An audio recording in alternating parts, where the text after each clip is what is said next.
Cerca de 90 navios, incluindo petroleiros, atravessaram o Estreito de Hormuz desde o início do conflito com o Irão. O país exportou mais de 16 milhões de barris de petróleo desde o início de março, de acordo com dados marítimos e comerciais, apesar da via navegável estar fechada e de o Irão afirmar que vai atacar os petroleiros que tentarem atravessar. Muitas das embarcações estavam envolvidas nos chamados trânsitos ocultos, contornando as sanções e a supervisão do Ocidente. Mais recentemente, embarcações ligadas à Índia e ao Paquistão atravessaram o Estreito de Hormuz, à medida que os governos intensificam as negociações. Os preços do petróleo subiram acima dos $100 por barril nas últimas semanas, levando o presidente dos Estados Unidos, Donald Trump, a exortar aliados e parceiros comerciais a enviar navios de guerra para reabrir a rota numa tentativa de fazer baixar os preços. O Estreito de Hormuz é uma rota fundamental para o petróleo e o gás a nível global, transportando cerca de 1/5 do petróleo bruto mundial. O Irão lançou uma nova vaga de mísseis avançados com ogivas múltiplas contra Israel, matando 2 pessoas. Uma investida que surgiu na sequência da morte no dia anterior de 2 dos seus principais responsáveis de segurança.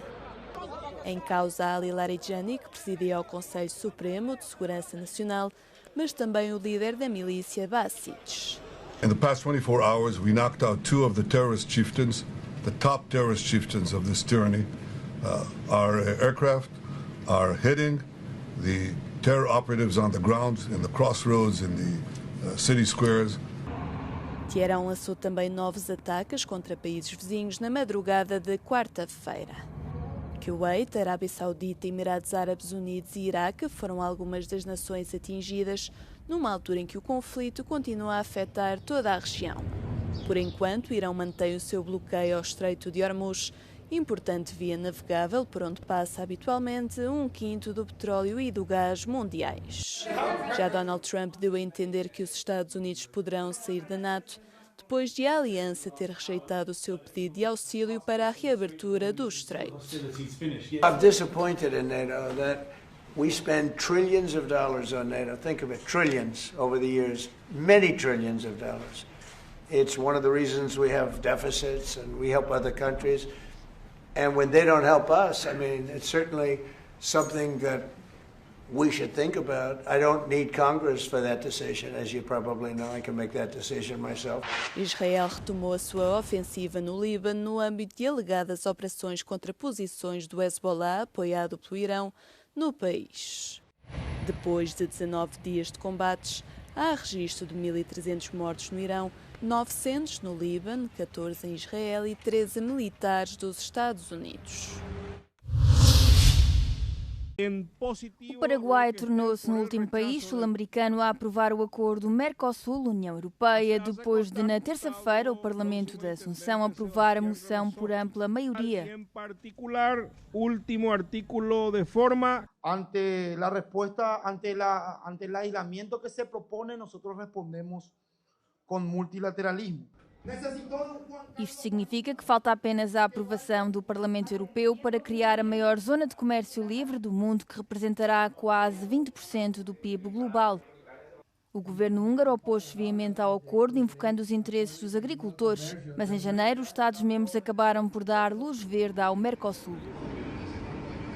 A União Europeia espera que o acordo ajude a recuperar a competitividade face à China e aos Estados Unidos.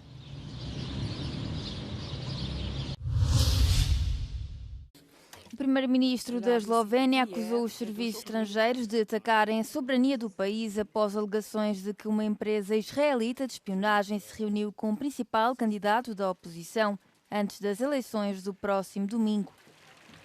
Uma coligação de grupos de direitos humanos e jornalistas afirma que a Black Cube, empresa fundada por antigos oficiais dos serviços secretos israelitas, está por trás de uma série de vídeos gravados com o objetivo de prejudicar o governo do centro-esquerda esloveno.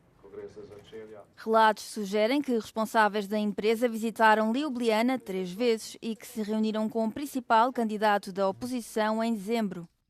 Este foi primeiro-ministro por 3 vezes e é um aliado próximo de Viktor Orbán, tendo rejeitado as acusações e garantido que o seu partido não tem conhecimento da empresa israelita. A ministra dos Negócios Estrangeiros da Eslovénia condenou a alegada atividade, descrevendo-a como um ataque contra a democracia, no momento em que a diferença nas sondagens entre os dois principais candidatos diminui. Se Yanis Yancha, um admirador declarado de Donald Trump, voltar ao poder, os comentadores alertam que isso marcaria a queda de mais um bastião liberal na Europa, deslocando a região ainda mais para a direita. Em mais um dia de campanha eleitoral, Viktor Orbán foi recebido por algumas milhares de pessoas em Eger, uma cidade no leste do país. Em declarações à Euronews, muitos eleitores mostram-se ansiosos por mudanças no país e alguns esperam que o primeiro-ministro no poder há 16 anos as possa fazer. Azt a változást, amit Magyar Péter meg tud adni, én szerintem Orbán Viktor is meg tud nekünk adni. Értelmes, okos ember, tehát én kívánnám, hogy a gárdája csináljon valamit. Most nem csinál, de várom, hát ha.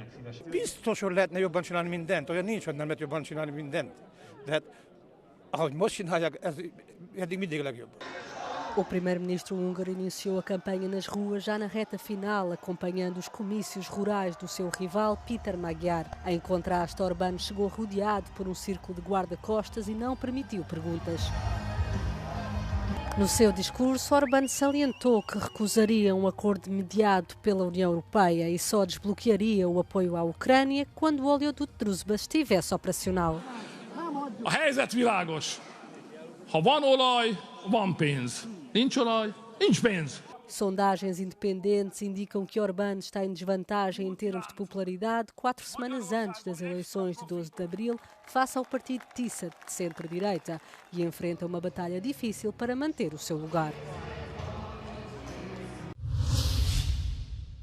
O governo grego apresentou o seu plano para proibir a venda de tabaco e álcool a menores, centrando-se principalmente na forma como os proprietários dos estabelecimentos comerciais têm de verificar a idade dos clientes.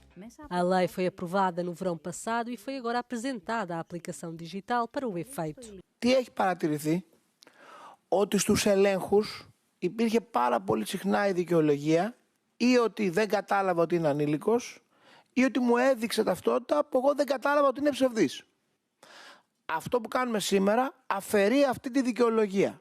Άρα κάνει ευκολότερο τον έλεγχο, πιο καθαρή τη μεταξύ μας σχέση και ευκολότερο την επιλογή προστίμου. Assim, os lojistas terão de utilizar a leitura de códigos QR da aplicação Kids Wallet para verificar a idade. Tanto o Ministro da Saúde como os Ministros da Proteção dos Cidadãos e da Governação Digital enfatizaram a importância de controles intensivos por parte das autoridades competentes. Είναι ο ίδιος ακριβώς τρόπος που η Ευρωπαϊκή Ένωση έχει επιλέξει ως κοινή τεχνική προσέγγιση για το age verification και στις πλατφόρμες διαδικτύου, στα μέσα κοινωνικής δικτύωσης κλπ. Συνεπώς, είναι η πρώτη ευρωπαϊκή υλοποίηση αυτή την οποία έχουμε πραγματοποιήσει στο Kids Wallet και στο Wallet.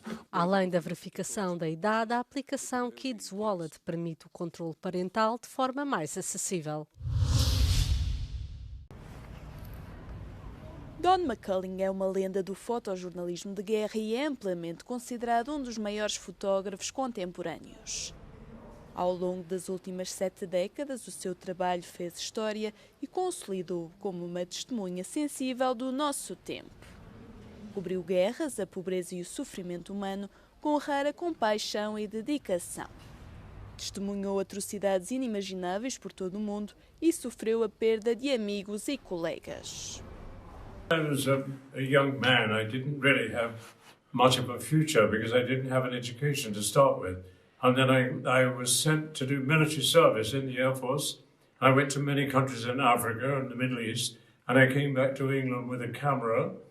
I wasn't particularly interested in becoming a photographer. I feel photography may have chosen me.